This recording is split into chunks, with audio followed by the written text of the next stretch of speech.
The champagne flute felt delicate between my fingers as I stood in the corner of Isabelle's penthouse, watching my fiancé Marcus lean close to his sister. Their heads tilted together in that conspiratorial way siblings have. And then I heard it. Soft, dismissive, cruel. Elle est tellement crédule. She's so gullible.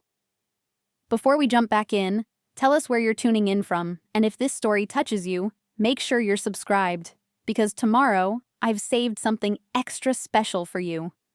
Marcus's voice carried just enough for me to catch it, probably because he assumed I wouldn't understand. After all, I'd never mentioned my 3 years at the Sorbonne. Never brought up the advanced degree in international relations I'd earned entirely in French. Never let slip that I'd lived in the Marais district, debating philosophy in left-bank cafes until dawn. Why would I? When we met 2 years ago at that corporate networking event in Boston, Marcus had painted himself as this self-made finance genius. The stories he told, working his way up from nothing, supporting his family, building his portfolio through pure grit and intelligence. I'd been charmed by his supposed humility, his apparent work ethic. I'd presented myself simply. Emma Chen, marketing consultant, modest apartment in Cambridge, sensible car, practical clothes. After my father's tech company sold for 9 figures when I was 25, I'd learned the hard way that broadcasting wealth attracted the wrong kind of attention. 3 relationships with men who saw dollar signs instead of me had taught me to be cautious. So when Marcus proposed 6 months ago, I'd said yes to a man I thought I knew. A man who claimed to love me for who I was, not what I had. Tu penses qu'elle sait? Isabelle's response came next, her voice tinged with amusement. Do you think she knows? Non, elle ne parle pas français. Je lui ai demandé. Marcus chuckled. No, she doesn't speak French. I asked her. He had asked, 3 months ago, casually over dinner. Ever learn any foreign languages? I'd shrugged and said I'd taken some Spanish in high school. Nothing special. The lie had been easy because I was already starting to see cracks in his story. Before we begin, I want to take a moment to thank each of you for being part of this incredible journey. If you're enjoying these stories of empowerment, consider subscribing. It's completely free and helps us build this amazing community. Let's dive in. I took a slow sip of champagne, my face a mask of pleasant contentment as I scanned the room. Isabelle's small family gathering had turned into 50 people crammed into her Beacon Hill apartment. Persian rugs, contemporary art, floor-to-ceiling windows overlooking the common. The Laurent family knew how to project success. What Marcus didn't know was that I'd hired a private investigator 4 months ago. What started as a nagging feeling, small inconsistencies in his stories, mysterious business, trips, expense reports that didn't quite match his claimed lifestyle, had become something much darker. The PI's reports sat in a locked drawer in my real apartment, the one Marcus had never seen. The 2-bedroom condo in Back Bay that I'd bought outright 7 years ago, filled with the art I actually loved, the books in 3 languages, the life I'd built carefully and privately. Emma! Isabelle glided toward me, her smile perfect and predatory. She was stunning, Marcus's older sister by 3 years, with the same sharp cheekbones and calculating eyes. You look lovely. That dress is charming. The pause before charming spoke volumes. My Nordstrom cocktail dress, perfectly nice but unremarkable, was probably worth 1/10 of her Valentino. I'd chosen it deliberately. Thank you, I said warmly, playing the role of the grateful girlfriend welcomed into this sophisticated family. Your home is beautiful. You've decorated with such taste. Merci, chérie. She air-kissed both my cheeks. Marcus tells me you're in marketing. How practical. The condescension dripped like honey. I smiled wider. Someone has to keep the lights on, I said with a self-deprecating laugh. Not all of us can be finance wizards like Marcus and your family.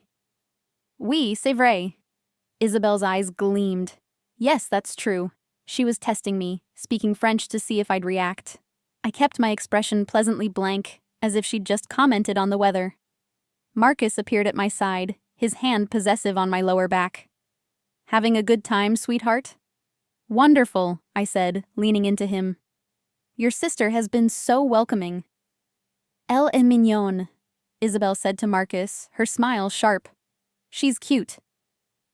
Très, Marcus agreed, his hand sliding lower. Very. They were discussing me like a pet, like something amusing and simple. I felt the rage simmer beneath my carefully controlled exterior, but channeled it into something productive. Observation. Over the next hour, I floated through the party, playing my role perfectly. I laughed at Marcus's colleagues' jokes, nodded along to conversations about investments I could have taught courses on, and watched. Always watched. Marcus's college friend Dominic cornered me near the canapé table. So, Emma, Marcus says you two are house hunting? We're looking, I confirmed, selecting a shrimp from the display. Something in the suburbs, maybe. Marcus wants a yard. What Marcus actually wanted was access to my supposed inheritance. 3 weeks ago, he'd casually mentioned that I must have some family money tucked away. Your parents helped with college, right? Maybe they could help with a down payment? I'd played coy, said maybe a little. He'd immediately started looking at houses well beyond what our combined official salaries could afford. Smart to get in now, Dominic said, but his eyes were calculating. Marcus mentioned your family has some tech connections. Ah, so that was making the rounds. My father worked in tech, I said carefully, which was technically true. Founding a cybersecurity company that now employed 3,000 people was definitely working in tech. But I'm afraid I didn't inherit his head for computers. I'm more of a words person. Right.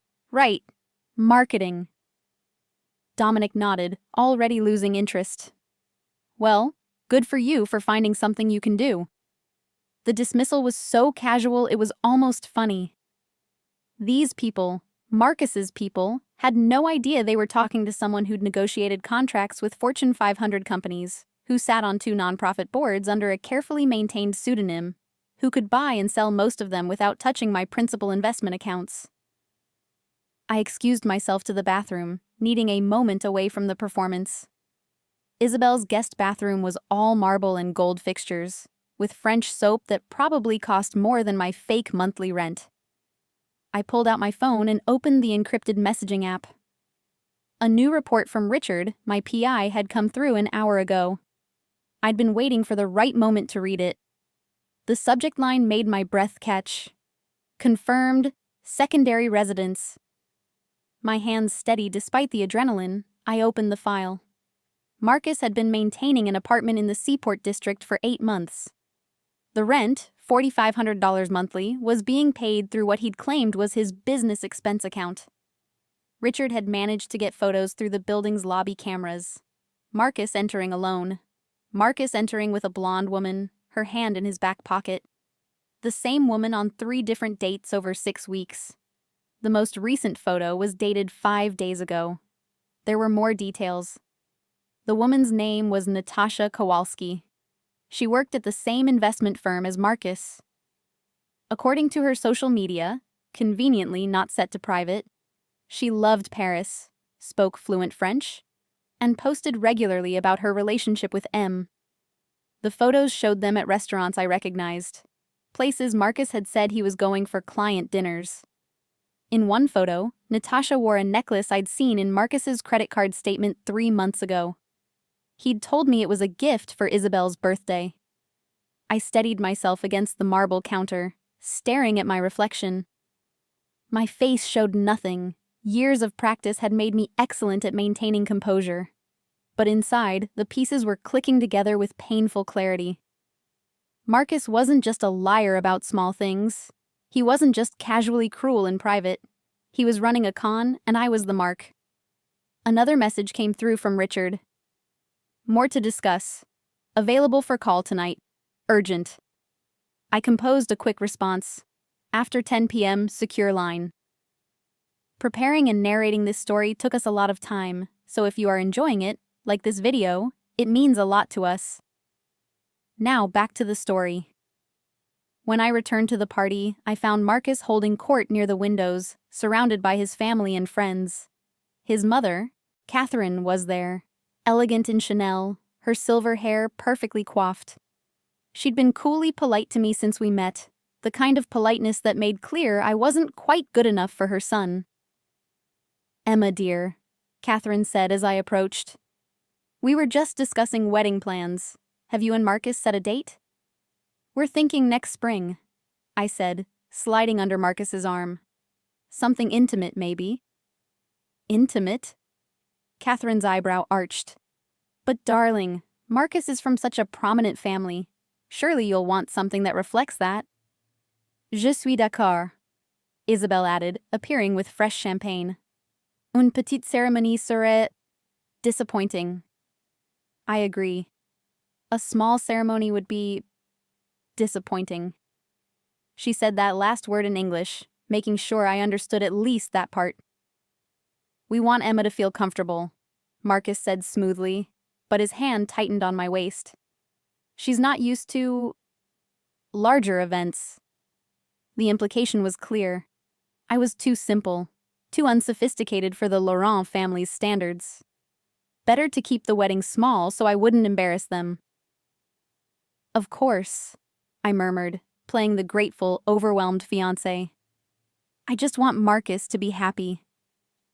"Elle est vraiment parfaite pour lui," Catherine said to Isabelle, and they both laughed. "She's really perfect for him."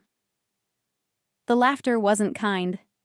I excused myself again, claiming I needed to take an important work call.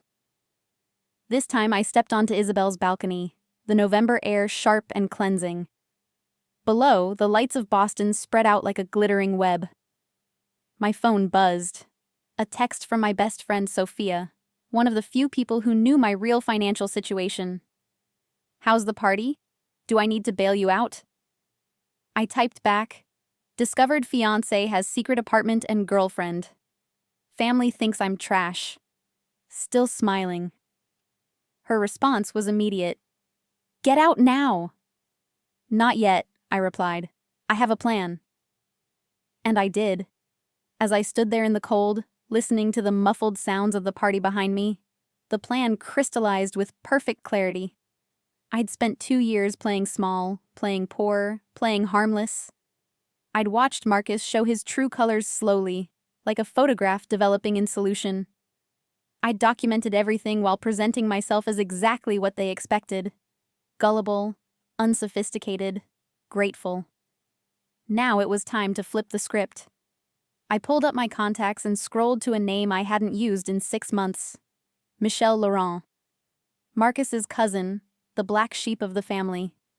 She'd been cut off 2 years ago after refusing to go into finance, choosing instead to become an investigative journalist. Marcus rarely mentioned her, and when he did, it was with disdain. But I remembered meeting her briefly at a charity event. I remembered how her eyes had sharpened with interest when Marcus introduced me, how she'd slipped me her card later with a quiet, "Call me if you ever need anything." At the time, I hadn't understood the warning in her voice. Now, I did. I composed a careful text. "Hi, Michelle. We met briefly last year. I'm Marcus's fiancée, Emma. I have a story you might be interested in. Involves your family and some creative accounting. Interested?" The response came back in under a minute. "Very. Coffee tomorrow? I know a place." "Perfect," I typed back. "I'll bring documentation." I deleted the message thread and returned to the party, my smile brighter than ever. The rest of the evening passed in a blur of careful observation and strategic positioning. I memorized faces, noted relationships, cataloged the casual cruelties. Every time someone spoke French, assuming I couldn't understand, I filed it away. Elle ne comprendrait jamais nos affaires, Marcus's uncle said to Catherine. She would never understand our business. C'est mieux ainsi, Catherine replied. Il peut faire ce qu'il veut. It's better that way. He can do what he wants. They were discussing Marcus's business dealings, and his freedom to do what he wanted. The implications made my stomach turn, but I kept smiling, kept nodding, kept playing the part. Around 11, Marcus found me in conversation with his grandmother, Marguerite. She was 92, sharp as a tack, and had been watching me all evening with calculating eyes. Your French is truly non-existent? She asked me directly, speaking English with a heavy accent. I'm afraid so, Madame Laurent, I said apologetically. I always meant to learn, but you know how it is. She studied me for a long moment, and I saw something flicker in her eyes. You know, girl, not everything is as it appears in this family. Before I could respond, Marcus appeared. Grandmother, you're not monopolizing Emma, are you? She is refreshing, Marguerite said, still watching me. Simple, honest, these are rare qualities. They certainly are, Marcus agreed, his voice dripping with condescension he thought I wouldn't catch. As we left the party an hour later, Marcus's hand on my back as we waited for the elevator, I heard Isabelle's voice from inside the apartment one last time. Combien de temps tu penses que ça va durer? How long do you think it will last? Marcus's response came clearly through the closing door. Jusqu'à ce que je n'en ai plus besoin. Until I don't need her anymore. In the elevator down, Marcus pulled me close, kissing my temple. You were perfect tonight, sweetheart. My family loves you. Really? I let uncertainty color my voice. I felt like maybe I didn't quite fit in. Don't be silly. His hand slid to my waist. They just take time to warm up. You're exactly what I need. Not what he wanted, what he needed. The word choice wasn't accidental. We took a cab back to my apartment. Actually, a modest rental I'd leased specifically for Marcus's benefit. My real home was 15 blocks away, but he'd never know that. You want to come up? I asked at the door, knowing he'd say no. I'd love to, but I have an early meeting tomorrow. He kissed me, deeply, his hand possessive on my neck. Rain check? Of course. I watched him get back in the cab, watched it pull away. Then I walked 3 blocks, caught another cab, and gave the driver my real address. The condo welcomed me like an old friend, the art I'd collected over years, the first edition books, the view of the harbor. I poured myself a real drink, 30-year-old cognac, not the cheap wine I kept at the rental, and settled into my home office. Richard called at 10:15 p.m. exactly. You're not going to like this, he said without preamble. Tell me. The apartment isn't just for Natasha. Marcus has been using it for multiple purposes. We've documented at least 3 different women over the past 8 months. Natasha is the most regular, but she's not the only one. I took a sip of cognac, letting the burn center me. Go on. The investment firm he works for? He's been under internal investigation for 6 weeks. Insider trading allegations. Small scale, nothing provable yet, but they're watching him. How did you find this out? I have a contact in their compliance department. Off the record, they think he's been front-running client trades, using information he gets from family connections to make personal trades through offshore accounts. How is that connected to me? Richard paused. Emma, I think he's planning to use you as a fall guy, or fall girl.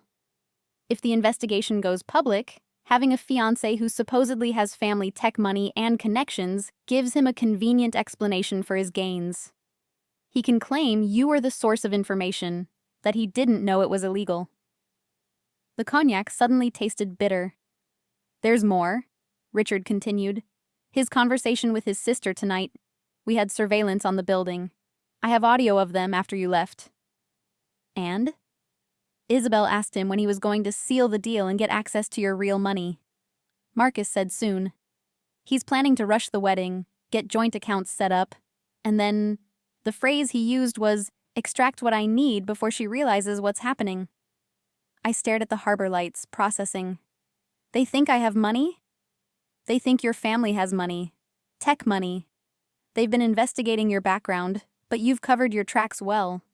They can't find anything solid, but the pieces they have, your education, your confidence, the way you carry yourself, they've convinced themselves there's a trust fund or inheritance you're hiding. The irony would have been funny if it weren't so infuriating. The sister mentioned something else, Richard said. Something about her father's connections being worth the wait. They're not just after money, Emma. They want access to your father's business network. My father, who had built Chen Cybersecurity from nothing, who now counted half the Fortune 500 as clients, who had taught me that the most valuable currency wasn't money, it was information. Send me everything, I said. Every file, every photo, every recording. Encrypted. Already done. Check your secure server. Thank you, Richard. Bill the retainer and add a bonus. You've been thorough. One more thing. His voice went carefully neutral. Michelle Laurent, the cousin. She's legitimate. I checked her out after you contacted her. She's been investigating her family's business practices for a story. Has sources in the SEC, the State Attorney General's office. If you're thinking of working with her, I am. She's clean, and she really hates Marcus. Something about him getting her cut off from the family money after she refused to help him with some scheme years ago. Perfect. After we hung up, I spent 3 hours going through Richard's files, building a timeline, cross-referencing transactions, matching dates of Marcus's business trips with Natasha's social media posts. They'd been to Montreal, New York, Miami together. All on weekends he'd told me he was at finance conferences. The insider trading evidence was circumstantial but compelling. Small trades, carefully timed, always just under the reporting thresholds. But the pattern was clear to anyone who knew what to look for. And I knew what to look for. My father hadn't raised a fool. By 2 a.m., I had a strategy. By 3 a.m., I had a timeline. By 4 a.m., I had 3 different scenarios mapped out, each with contingencies and fallback positions. I slept for 4 hours, then woke to my alarm at 8 a.m. I had a busy day ahead. The coffee shop Michelle had chosen was a small place in Jamaica Plain, the kind of neighborhood spot that valued privacy over Instagram aesthetics. She was already there when I arrived, sitting in a back corner with her laptop open and a serious expression. Emma. She stood to shake my hand. I have to admit, when you texted, I was curious. When I did some digging last night, I became very interested. What kind of digging? The kind that shows me Marcus has been remarkably interested in you since the day you met. The kind that shows that meeting wasn't accidental. He was at that networking event specifically because you were. I felt my eyebrows rise. How do you know that? Because I've been tracking his patterns for 2 years. Michelle pulled out a tablet, swiping through what looked like detailed spreadsheets. My family cut me off because I wouldn't help Marcus with a scheme to defraud one of his clients. When I threatened to report him, they rallied around him and threw me out.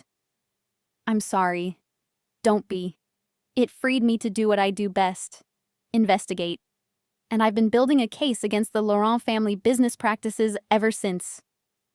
She looked up, her eyes intense. But I need more. I need inside information. I need someone they trust. Someone they've already dismissed as too stupid to understand what they're really doing. They think I'm gullible, I said quietly. They think you're a mark. Michelle's voice was gentle but firm. And here's what I know. You're not. You're Emma Chen, daughter of Thomas Chen, founder of Chen Cybersecurity. You graduated from the Sorbonne with a degree in international relations. You speak 3 languages fluently. You have an MBA from Stanford. And you're worth somewhere north of $40 million personally, separate from your family's wealth. I went very still. How? Because I'm good at my job. She smiled slightly. And because your father's company was very interested when I pitched them a story about corporate espionage last year. Your father's head of security is very thorough. We've kept in touch. David, I said. David Martinez, my father's right hand for 15 years. David, Michelle confirmed, who called me 3 days ago and said I might want to pay attention to Marcus Laurent's fiancé. He didn't say why, just that it might be mutually beneficial. I sat back, processing. My father knew. Of course he knew. Thomas Chen hadn't built an empire by missing threats to his family. So, here's my question, Michelle continued. Are you going to run? Or are you going to help me burn them all down? I thought about Marcus's voice in the elevator. Until I don't need her anymore. I thought about Isabelle's contemptuous laughter. She's so gullible. I thought about Catherine's dismissal, the family's casual cruelty, the web of fraud and deception they'd built around assuming I was too simple to understand. I'm going to help you burn them down, I said, but on my terms, and I have conditions. Name them. First, we don't just expose Marcus, we expose the entire system, the insider trading, the fraud, whatever else you've found. Everyone complicit goes down. Agreed. What else? Second, we do this legally and thoroughly. I want them facing criminal charges, not just public humiliation, which means we need to involve the proper authorities at the right time. I have contacts at the SEC and the state AG's office. They've been waiting for someone to give them enough for warrants. Third, I said, leaning forward, I want to do this in a way that's public, that's undeniable, and that happens in front of everyone who matters to them. I want them to watch it all fall apart. Michelle's smile was sharp. I think I know exactly how to do that. The Laurent Family Charity Gala is in 3 weeks. Annual event, 500 attendees, all of Boston's financial elite. Media coverage, live streaming. Perfect. We spent the next 3 hours going through everything. Michelle's investigation into the family's business practices. She had evidence of fraud going back 5 years. My documentation of Marcus's deception. Richard's reports on the secret apartment and the multiple women. The insider trading is the key, Michelle said. Everything else is just embezzlement and fraud. But securities fraud? The SEC doesn't play around with that, especially when it involves multiple parties and family coordination. You think the family is involved? I know they are. Catherine, Isabelle, Marcus's uncle Philippe, they've all been making coordinated trades through shell companies. Small enough to stay under the radar individually, but together, it's a pattern. She pulled up a chart showing trading activity across 6 months. The coordination was obvious once you saw it mapped out. How do we prove coordination? I asked. We need communications. Emails, texts, recorded conversations. The SEC can get warrants for that, but they need probable cause first. I thought about the party last night. The casual conversations in French, assuming privacy through language. What if I could get you recordings of them discussing their trades, planning their moves? In English? In French. But I can provide translations. Michelle's eyes narrowed. You speak French. I studied at the Sorbonne for 3 years. Does Marcus know? No one knows, except you now. Her smile was predatory. Oh, Emma, you beautiful, brilliant woman. You've been letting them incriminate themselves in front of you for 2 years. Actually, I only started recording conversations 4 months ago. Once I realized something was wrong.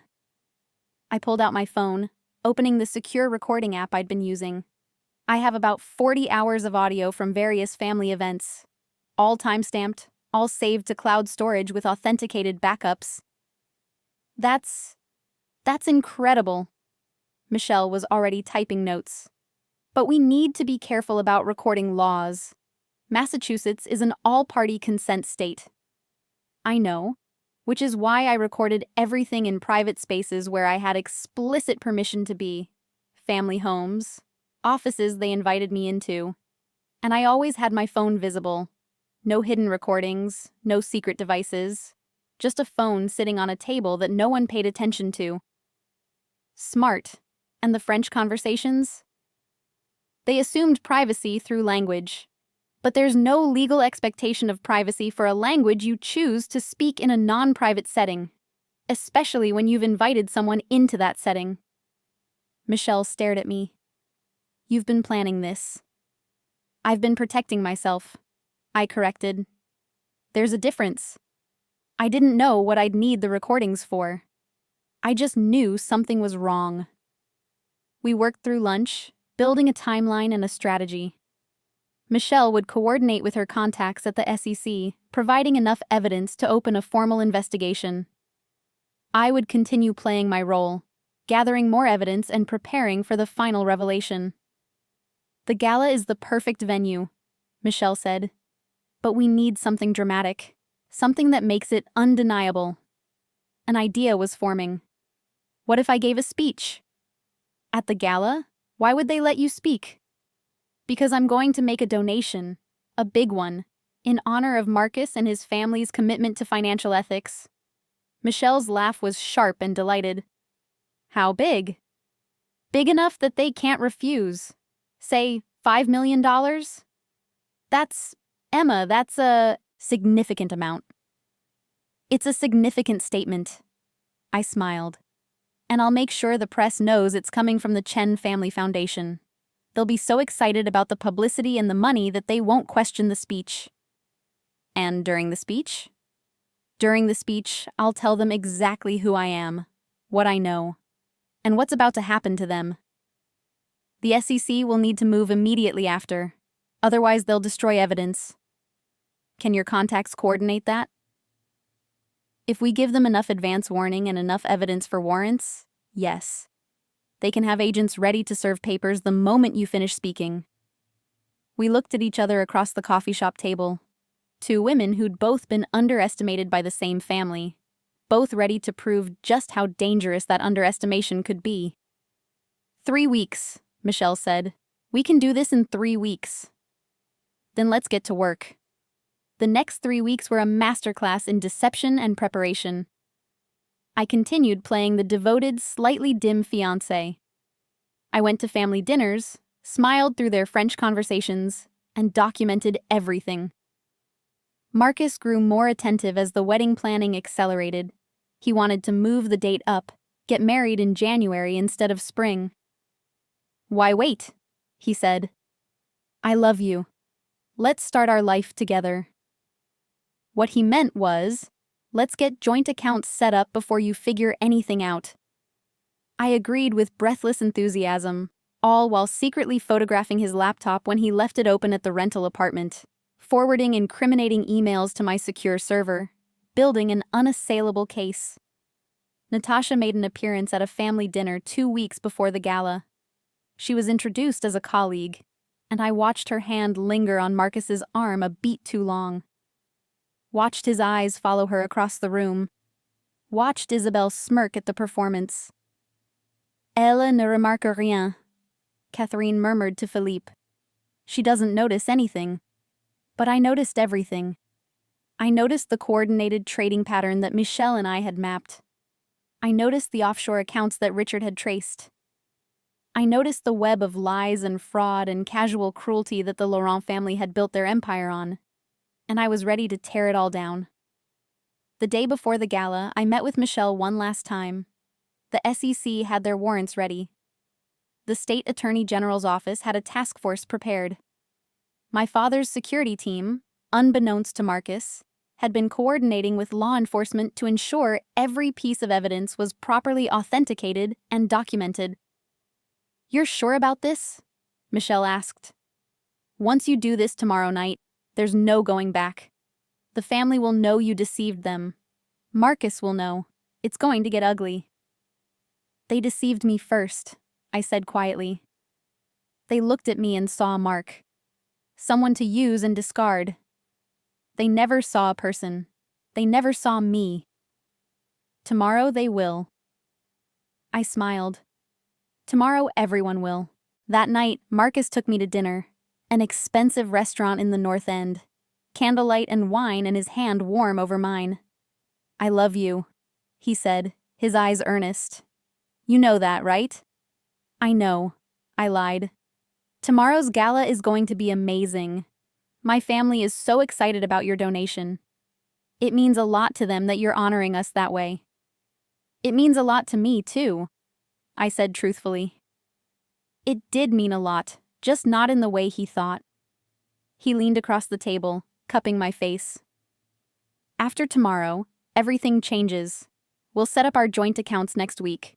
Start really planning the wedding. Building our future together. Our future. Where he extracted what he needed before I realized what was happening. I can't wait, I whispered. And I couldn't. I couldn't wait for tomorrow night, when Emma Chen, the simple, gullible marketing consultant, would cease to exist. When Alexandra Chen, daughter of Thomas Chen, graduate of the Sorbonne and Stanford, fluent in 3 languages and worth $40 million, would stand up in front of Boston's financial elite and reveal exactly what the Laurent family had been doing. I couldn't wait for the moment when Marcus heard me speak perfect French for the first time, when the truth of his miscalculation hit him like a freight train. I couldn't wait for justice. As Marcus dropped me off at the rental apartment, kissing me goodnight with practiced tenderness, I felt nothing but cold certainty. Tomorrow would be reckoning day. Tomorrow the Laurent family would learn what it meant to underestimate someone. Tomorrow they would understand that gullible and patient are very different things. And tomorrow they would realize that the quietest person in the room is often the most dangerous. I went inside, locked the door, and smiled. The real Emma Chen was about to make her debut, and Boston's financial world would never be the same. The ballroom of the Four Seasons sparkled with crystal chandeliers and old money. 500 of Boston's financial elite mingled beneath vaulted ceilings, champagne flowing as freely as the insider information being traded between sips. I stood in the ladies' room, staring at my reflection. Tonight, I'd worn Valentino, the real deal, not a knockoff. My hair was styled by the same person who did Catherine Laurent's. Diamond earrings that had belonged to my grandmother caught the light. For the first time in 2 years, I looked like myself. Marcus had noticed immediately when he picked me up. Wow, that dress must have cost a fortune, I'd said, letting him assume I'd splurged on credit. I wanted to look perfect for tonight. His eyes had gleamed. In his mind, I was already spending our money recklessly. He'd smiled and kissed my cheek, no doubt calculating how quickly he could take control of my fictional trust fund. My phone buzzed. Michelle. SEC agents in position. AG's office ready. You're a go. I took one last breath as Emma Chen, the gullible fiancé. When I walked out of this bathroom, that woman would cease to exist. The ballroom fell into a hush as dinner concluded.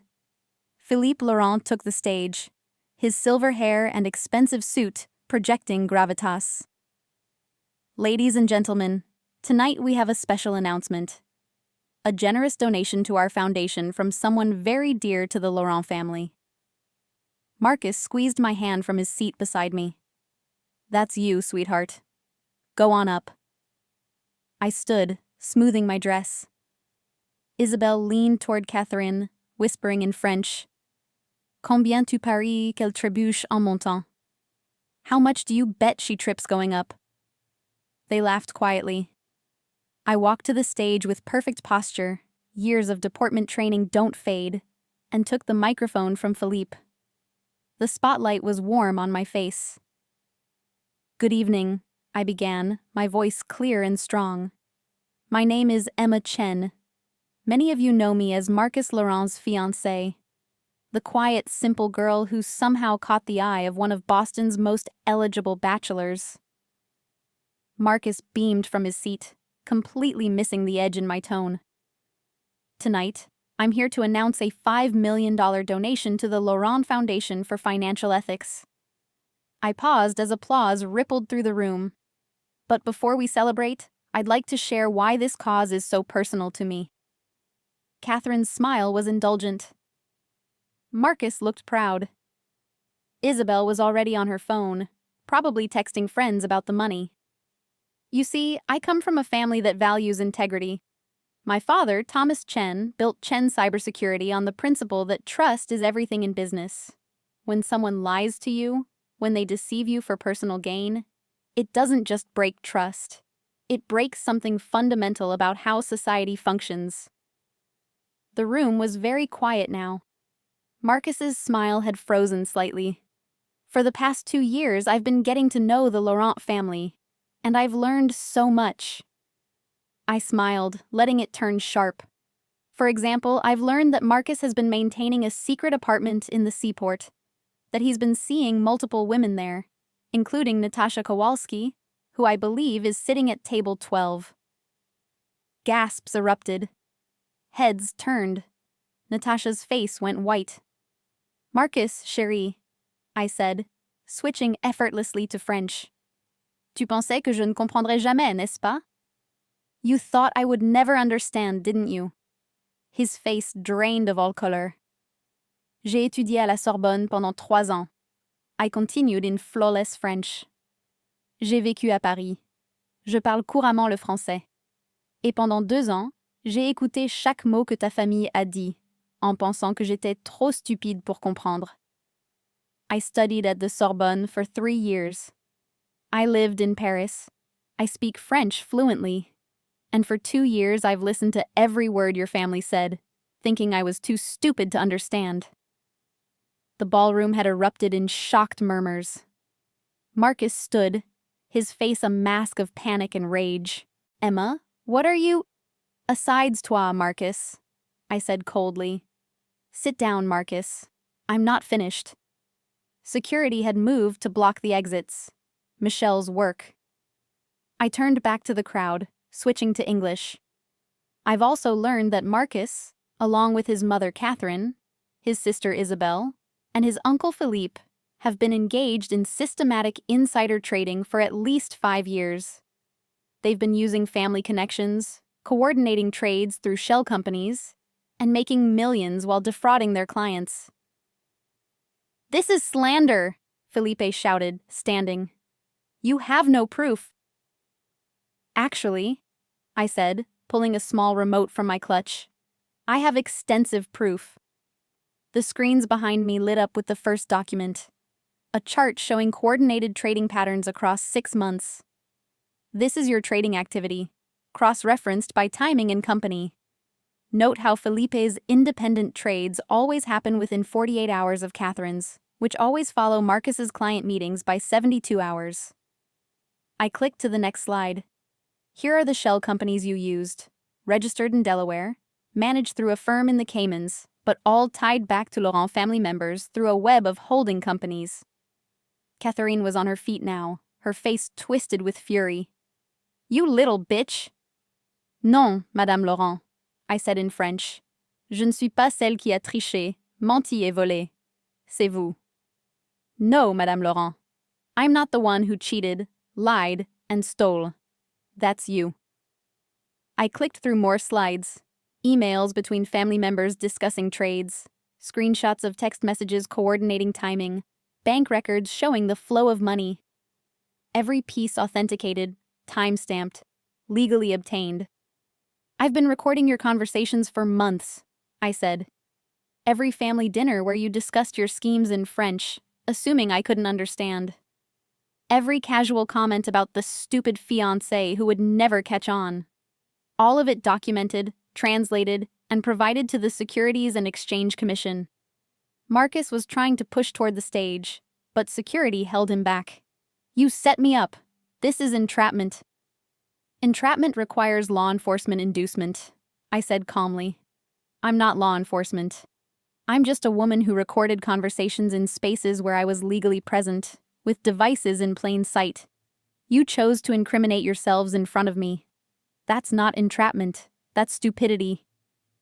Isabelle had gone very pale. Papa, Elle ne peut pas. Papa, she can't. But I can, I interrupted, still in French. Et j'ai fait bien plus que ça. And I've done much more than that. I turned to address the room fully. My donation tonight isn't to the Laurent Foundation, an organization that, investigation will show, has been used to launder money and provide tax shelters for illegal gains. Instead, I'm donating $5 million to the Massachusetts Attorney General's White-Collar Crime Task Force. On cue, the ballroom doors opened. A dozen people in FBI and SEC windbreakers entered, led by a woman in a sharp suit. Special Agent Sarah Chen, I said. My cousin. She's been coordinating with federal and state authorities for 3 weeks. I believe she has some warrants to serve. The ballroom exploded into chaos. Catherine was screaming at Philippe. Isabelle was crying. Marcus broke through security and grabbed my arm, his grip painful. You crazy bitch, he hissed. Do you know what you've done? You've destroyed everything. Non, Marcus, I said, yanking my arm free. Tu as tout détruit toi-même. Je l'ai juste révélé. No, Marcus. You destroyed everything yourself. I just revealed it. Agent Chen was at the stage now, agents fanning out to the Laurent family table. Catherine Laurent, Philippe Laurent, Isabelle Laurent, Marcus Laurent. You're being served with federal warrants for securities fraud, wire fraud, and conspiracy. You have the right to remain silent. The rest was drowned out by Catherine's shrieking. I stepped off the stage, nearly colliding with Marguerite, Marcus's grandmother. She studied me with those sharp eyes, then smiled slowly. Vous parlez français depuis le début, she said. You've spoken French from the beginning. Oui, madame. Good, she said in English. They deserved this. All of them. Too greedy, too stupid, too cruel. She patted my hand. You'll find I've been transferring assets quietly for 6 months. I knew something was wrong with their trading. I won't be implicated in their crimes, but I wanted you to know. I never thought you were gullible. I thought you were patient. She walked away, leaving me stunned. Michelle appeared at my elbow, grinning. Holy shit, Emma. That was better than I imagined. Is it done? All of it? All of it. Warrants executed, accounts frozen, evidence secured. The SEC has been waiting for this for 2 years. You handed them a perfect case. Marcus was being led away in handcuffs, still shouting. Emma! Emma, please! You don't understand. I love you. I was going to tell you everything. Tu m'as dit que j'étais crédule. I called after him. You told me I was gullible. Tu avais tort. You were wrong.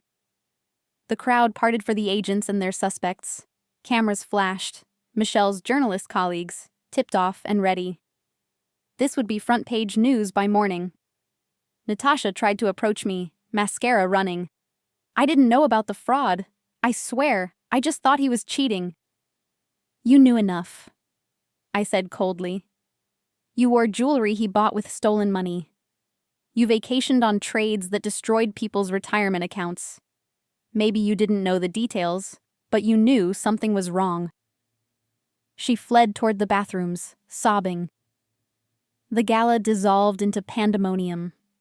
Guests were trying to leave, but agents were taking statements. The Laurent Foundation board was in emergency session in a corner, trying to distance themselves from the family.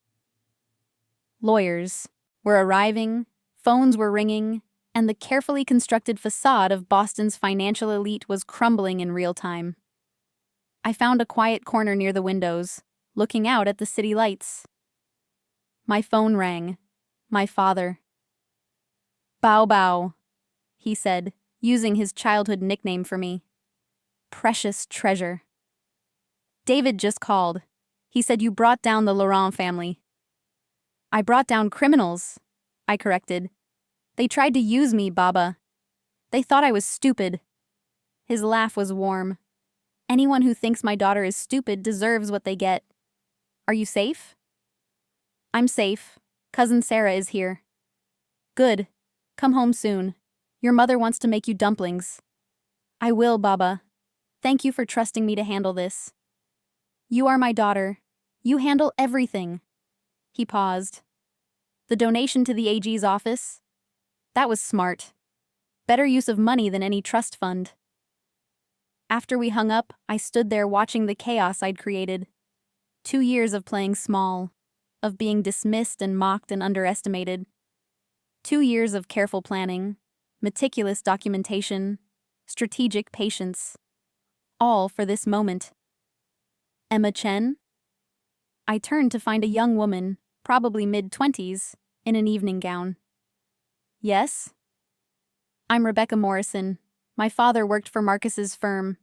He lost everything when Marcus's insider trading tanked some investments he'd recommended. My father had to declare bankruptcy. I just wanted to say thank you for doing what no one else could. Others approached after her. A man whose retirement fund had been decimated. A woman whose small business loan had been denied because the Laurent family's fraud had tightened banking regulations. One by one, they thanked me. I hadn't expected that. Hadn't thought beyond the satisfaction of justice, of watching the Laurent family face consequences. But seeing these people, understanding the ripples of the fraud, it made everything real. Michelle found me an hour later, as the ballroom finally emptied. The AG wants to meet with you tomorrow. So does the SEC. You're going to be giving a lot of depositions. I'm ready.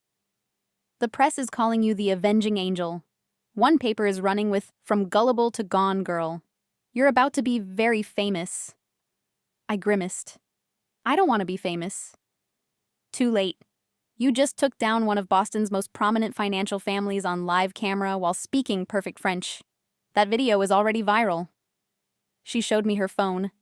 The clip of me switching to French, Marcus's face draining of color.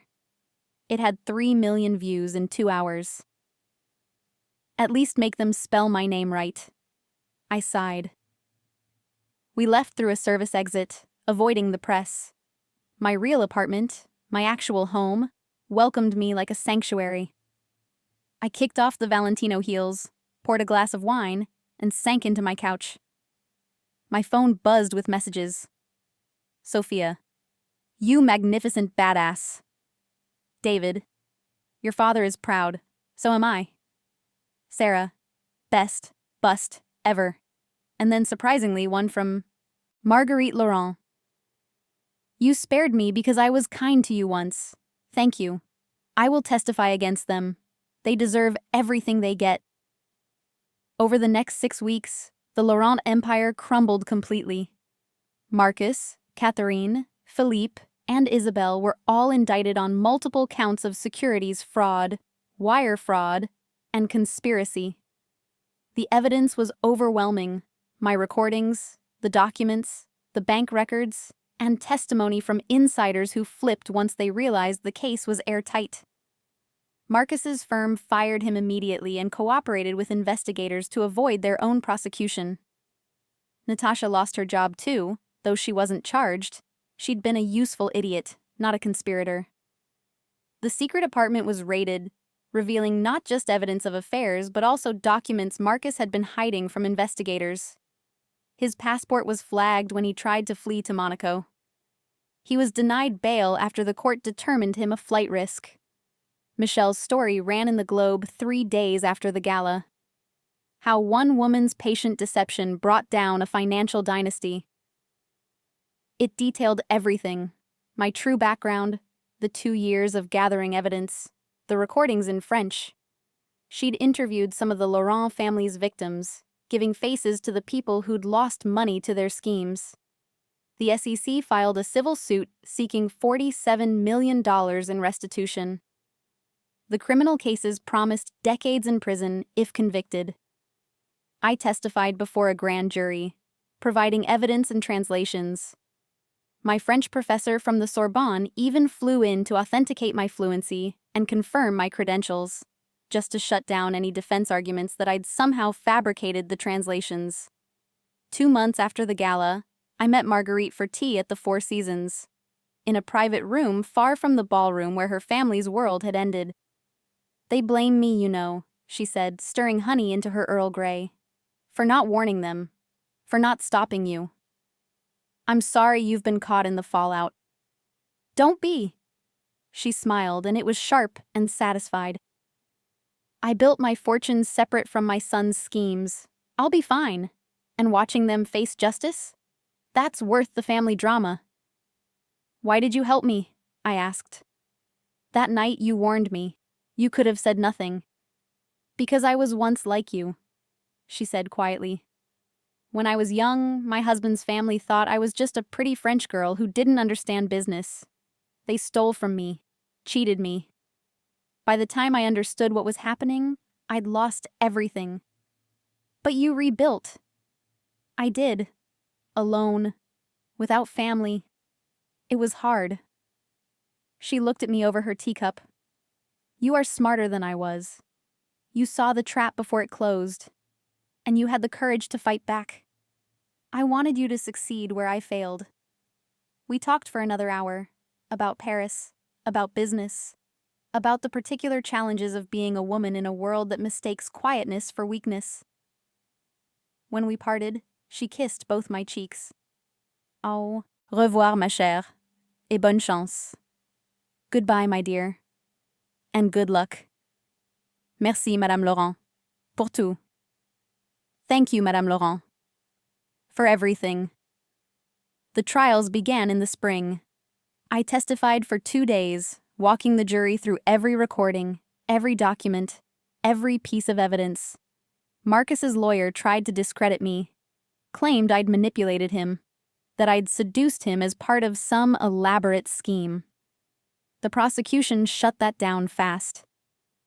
"Mr. Laurent, did you or did you not tell your sister that Miss Chen was gullible, and that you planned to extract what you needed before she realized what was happening?" Marcus's silence was damning. The jury deliberated for 6 hours, guilty on all counts. Catherine, 15 years. Philippe, 12 years. Isabelle, 8 years. Marcus, 20 years. When the verdict was read, I sat in the back of the courtroom with Michelle and my father. I felt no triumph, no satisfaction, just a quiet sense of completion. Justice wasn't revenge. It was restoration of balance. After the sentencing, reporters mobbed me outside the courthouse. "Miss Chen, how do you feel? Do you think the sentences were fair? Would you do anything differently?" I paused on the courthouse steps, considering. "I wish I'd never had to do any of this," I said finally. "I wish Marcus had been the man he pretended to be. I wish his family had been kind instead of cruel. But they made their choices, and choices have consequences." "What's next for you?" someone called. "I'm going home," I said simply. "I'm going to have dinner with my family, read a book in French, and remember who I actually am." And that's exactly what I did. 6 months after the gala, I stood in my real apartment, the one Marcus never saw, looking at the harbor. The Laurent family was in prison. Their assets had been liquidated to pay restitution to victims. The firm had been dissolved. Even the foundation was under new management, with strict oversight. My life had returned to normal, or as normal as it could be after becoming briefly famous as the woman who spoke French. The media attention had faded. I'd gone back to my consulting work, which I actually enjoyed. I'd started dating again, carefully, with lessons learned. Sophia came over that evening, bearing wine and Thai food. "So," she said, settling onto my couch, 2 years with a lying, cheating, fraudster fiancé. Was it worth it? I thought about Marcus's face when I'd started speaking French, about Catherine's fury when the agents arrived, about the victims who'd thanked me, whose lives had been damaged by the Laurent family's greed. "Yes," I said, not because I enjoyed it, but because it needed to happen, because no one else could have done it the way I did. "You know what the best part was?" Sophia grinned.